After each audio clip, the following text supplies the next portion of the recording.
వక్రతుండ మహాకాయ సూర్యకోటి సమప్రభ నిర్విఘ్నం కురు మే దేవ సర్వకార్యేషు సర్వదా గురు బ్రహ్మా గురుర్విష్ణు గురుర్దేవో మహేశ్వరః గురు సాక్షాత్ పరబ్రహ్మ తస్మై శ్రీ గురవే నమః. శరదా శరదాంభోజ వదనా వదనాంబుజే సర్వదా సర్వదాస్మాకం సన్నిధిః సన్నిధిం క్రియాత్.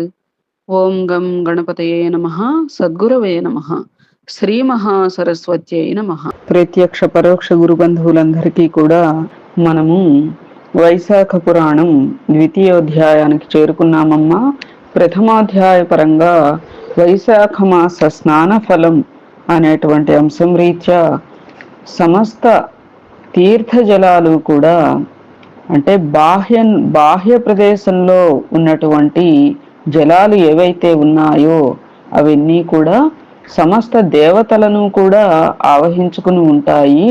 వైశాఖ మాసం సూర్యోదయాత్తు 6 గడియల కాలం వరకు అని చెప్పుకున్నాం. అందువలన ఎప్పుడైతే మనం వెళ్ళి వాటిల్లో స్నానం చేస్తామో మన యొక్క సర్వ పాపాలు కూడా ప్రక్షాళితమవుతాయి అనేది అన్ని చోట్ల మనం చెప్పుకునేదే. కానీ ఇక్కడ ఒక కొత్త అంశం చెప్పుకున్నాం నిన్న. ఏమని అంటే మన శరీరంలో ఏదైతే సూక్ష్మ శరీరం ఉంటుందో యముడి ఆజ్ఞ మేర ఆ సూక్ష్మ శరీరం పాపాలతో అది ఒకటే యాతన అనుభవిస్తూ ఉంటుందిట. అంటే ఒక రకమైన ప్రెషర్ అన్నమాట. అలాంటి యాతనలన్నీ కూడా ఈ తీర్థాలలో స్నానం చేసినప్పుడు ప్రక్షాళితమై ప్రశాంతత సంభవిస్తుంది. ఎప్పుడైతే మీకు ఒకటి తెలుసా, మన బాహ్య శరీరం ఒకవేళ అనారోగ్యం పొందాలి అంటే అది పొందే ముందర సిక్కయ్యేది లోనున్న సూక్ష్మ శరీరమే సిక్కవుతుంది ఫస్ట్. ఆ తరువాతనే బాహ్య శరీరానికి వ్యాధులు అనారోగ్యాలవి సంక్రమిస్తాయన్నమాట. అందువలన ఎప్పుడైతే ఆ సూక్ష్మ శరీరం అలజడులు తగ్గి ప్రశాంతమవుతుందో తద్వారా మామూలు మన బాహ్య శరీరం కూడా చక్కగా ఆరోగ్యంగా ప్రకాశిస్తుంది అన్నట్లుగా మనం మొదటి అధ్యాయం ద్వారా చెప్పుకున్నాం. రెండవ అధ్యాయంలో ఏమిటి అంటే అంశం వివిధ దానములు వాని ఫలితములు. నారద మహర్షి అంబరీష మహారాజుతో మరలా ఇట్లనెను. అంబరీష మహారాజా వినుము. విష్ణు ప్రీతికరమగుటచే మాధవ మాసమని వైశాఖమునందురు. వైశాఖ మాసముతో సమానమైన మాసము లేదు. కృతయుగమంతటి ఉత్తమ యుగము లేదు. వేద సమానమైన శాస్త్రము లేదు. గంగాజలమునకు సాటియగు తీర్థజలము లేదు. జలదానముతో సమానమైన దానము లేదు. భార్యాసుఖముతో సమమైన సుఖము లేదు. వ్యవసాయము చేయుట వలన వచ్చు ధనమునకు సాటి అయిన ధనము లేదు. జీవించుట వలన వచ్చు లాభమునకు సమమైన లాభము లేదు. నిరాహారముగా చేసిన తపమును మించిన తపము లేదు. దానము చేయుట వలన వచ్చు సుఖమునకు సాటి అయిన సుఖము లేదు. దయా సమానమైన ధర్మము లేదు. కంటితో సమమైన కాంతియును లేదు. భోజన తృప్తితో సమమైన తృప్తి, వ్యవసాయముతో సమమైన వ్యాపారం, ధర్మ సమమైన మిత్రుడు, సత్య సమమైన కీర్తి లేవు. ఆరోగ్యముతో సమానమైన అభివృద్ధి లేదు. శ్రీ మహావిష్ణు సముడైన రక్షకుడు వైశాఖ సమమైన మాసము లేవు అని కవులు వర్ణించుచున్నారు. శేషసాయగు శ్రీ మహావిష్ణువునకు వైశాఖ మాసం మిక్కిలి ప్రియమైన మాసము. ఇట్టి మాసమును వ్రతమును పాటింపగా వ్యర్థముగా గడిపినవాడు ధర్మహీనుడగుటయే కాదు, పశుపక్షాది జన్మలను పొందుచున్నాడు. వైశాఖ మాస వ్రతమును పాటింపనివాడు చెరువులు త్రవ్వించుట, యజ్ఞయాగాదులను చేయుట మున్నగు వానిని ఎన్ని ధర్మ కార్యములను చేసినను వైశాఖ మాస వ్రతమును పాటింపనిచో ఇవి అన్నీ వ్యర్థములగుచున్నవి. వైశాఖ వ్రతమును పాటించు వానికి మాధవార్పితముల గావించి భక్షించిన ఫలాదులకును శ్రీ మహావిష్ణు సాయుధ్యం కలుగును.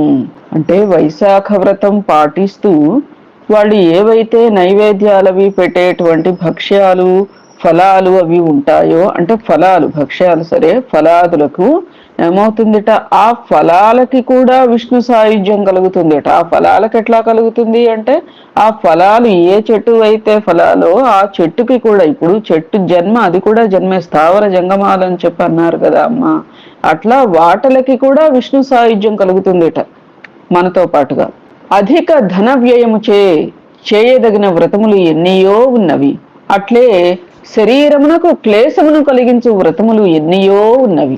ఆ వ్రతములన్నీ తాత్కాలిక ప్రయోజనములని కలిగించును, అంతేకాదు పునర్జన్మను కలిగించును, అనగా ముక్తినియ్యవు. కావున నియమపూర్వకమైన వైశాఖ మాస ప్రాతకాల స్నానము పునర్జన్మను పోగొట్టునను, అనగా ముక్తినిచ్చును అని భావం. అన్ని దానములు చేసినచో వచ్చు పుణ్యం, సర్వ తీర్థముల యందు స్నానము చేసిన వచ్చు పుణ్యం, వైశాఖ మాసమున జలదానము చేసినంతనే వచ్చును. జలదానము చేయునట్టి శక్తి లేనిచో అట్టి శక్తి కల మరి ఒకరిని ప్రబోధించినచో అట్టివానికి సర్వసంపదలు కలుగును. అంటే మనకి శక్తి లేకపోతే ఇతరులకి కనీసం సహకరించటం, ఇతరులని కనీసం మంచి పనుల వైపు ప్రోత్సహించటం, అట్లా చేసినా కూడా మనకి కూడా తత్సమానమైనటువంటి ఫలితం వస్తుంది అన్నట్లు. హితములను చేకూరును. దానములన్నింటినీ ఒకవైపు, జలదానమును మరి ఒక వైపునను ఉంచి తూచినచో జలదానమే గొప్పది అగును. బాటసారుల దప్పిక తీరుటకై మార్గమున చలివేంద్రములను నేర్పరిచి జలదానము చేసినచో వాని కులములోని వారందరూ పుణ్యలోకములను పొందుదురు. జలదానము చేసిన వారు విష్ణులోకమునందు ఉందురు. చలివేంద్రమును ఏర్పరచుటచే బాటసారుల దాహము తీరి సర్వదేవతలు పితృదేవతలు అందరూ సంతృప్తులై ప్రీతి నంది వరంబులనితురు. ఇది నిస్సంశయముగా సత్యము సుమా. దప్పిక గలవాడు నీటిని కోరును, ఎండచే బాధపడిన వాడు నీడను కోరును, చెమట పట్టినవాడు విసురుకొనుటకు విసినకరను కోరును. కావున వైశాఖ మాసమున కుటుంబ సహితుడైన బ్రాహ్మణునకు జలమును అనగా నీరు కల చెంబును, గొడుగును, విసినకర్రను దానమీయవలెను. నీటితో నిండిన కుంభమును అనగా ఉదకుంభమును దానమీయవలెను. ఇట్లు దానము చేయిన వాడు చేతక పక్షి అయి జన్మించును. చేతకమను పక్షి భూస్పర్శ కల నీటిని త్రాగిన చనిపోవును. కావున అది మబ్బు నుండి పడుచున్న నీటి బొట్టులను క్రింద పడకుండా ఆకాశమున తల పైకెత్తి త్రాగియుండును. ఆ నీరే దానికి జీవనాధారమైన ఆహారమని కవులు వర్ణింతురు. అది చేతక పక్షి అంతే కదమ్మా, అది నీటి భూమి మీద ఉన్న నీరు తాగితే చచ్చిపోతుంది. అందుకనే ఎప్పుడు వర్షం వస్తుందా, మేఘం ఎప్పుడు వర్షిస్తుందా అని డైరెక్ట్ ఆ నీటి చుక్కలనే అది తాగుతుంది అన్నమాట. దప్పిక కలవానికి చల్లని నీటినిచ్చి ఆదరించిన వానికి కొన్ని రాజసూయ యాగములు చేసినంతటి పుణ్యఫలం కలుగును. ఎండకు డస్సిన వానికి బ్రాహ్మణునకు విసినకర్రతో విసిరి ఆదరించిన వాడు పక్షిరాజై త్రిలోక సంచార లాభమునందును. అట్లు జలమును ఈయని వారు బహు విధములైన వాతరోగములను పొంది పీడితులగుదురు.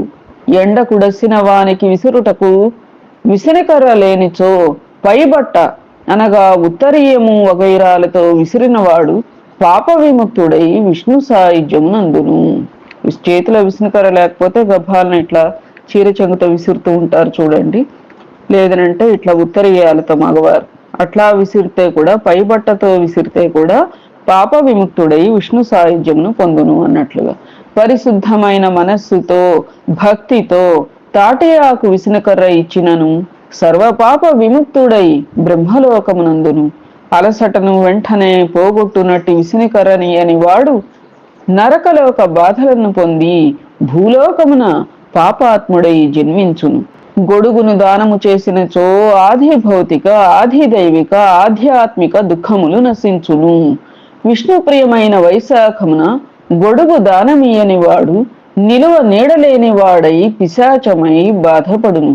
వైశాఖ మాసమున పాదుకలను అనగా చెప్పులను దానమిచ్చిన వాడు యమదూతలను తిరస్కరించి విష్ణులోకమును చేరును, మరియు ఇహలోకమున బాధలను పొందడు, సర్వ సుఖములను పొందును.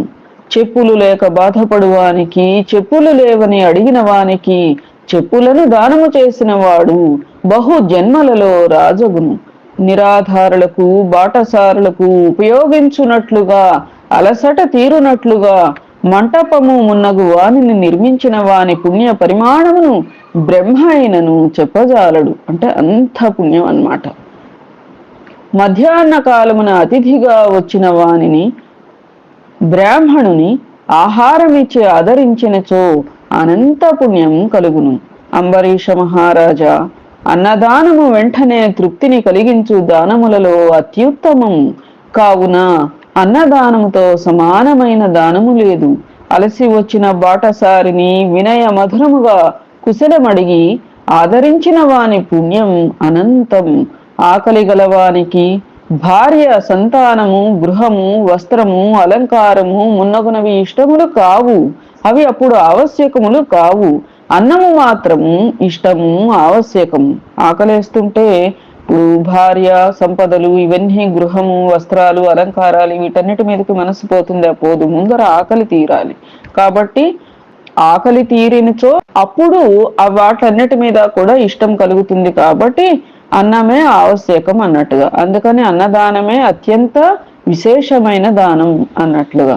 అనగా అన్నము భార్య మున్నగు వారి కంటే ముఖ్యమైనది, ప్రశస్తమైనది. అట్టి అన్నదానము అన్ని దానముల కంటే ఉత్తమమైనది. కావున అన్నదానముతో సమానమైన దానము ఇంతకు ముందు లేదు, ముందు కాలమున కూడా ఉండబోదు.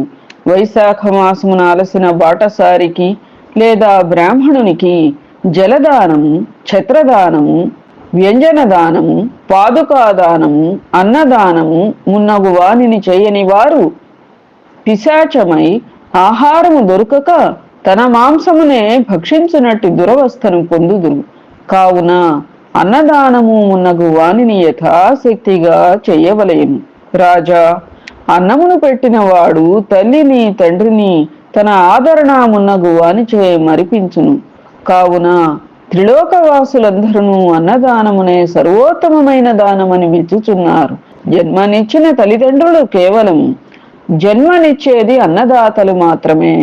కన్నందులకు అన్నము పెట్టవలసిన నైతిక బాధ్యత వారికి కలదు. కాని అన్నదానము చేసి జీవితమును నిలిపినవాడు తల్లిదండ్రుల కంటే నిర్వ్యాజమైన ఉత్తమ బంధువు. నిజమైన తల్లియు తండ్రియు అన్నదాతయే. కావున అన్నదాత సర్వతీర్థ దేవతా స్వరూపుడు, సర్వదేవతా స్వరూపుడు, సర్వధర్మ స్వరూపుడు.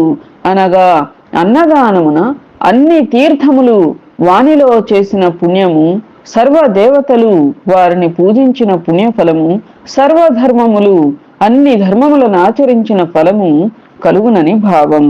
ఇది శ్రీ స్కాంద పురాణాంతర్గత వైష్ణవఖండే వైశాఖ పురాణే ద్వితీయోధ్యాయం సంపూర్ణం.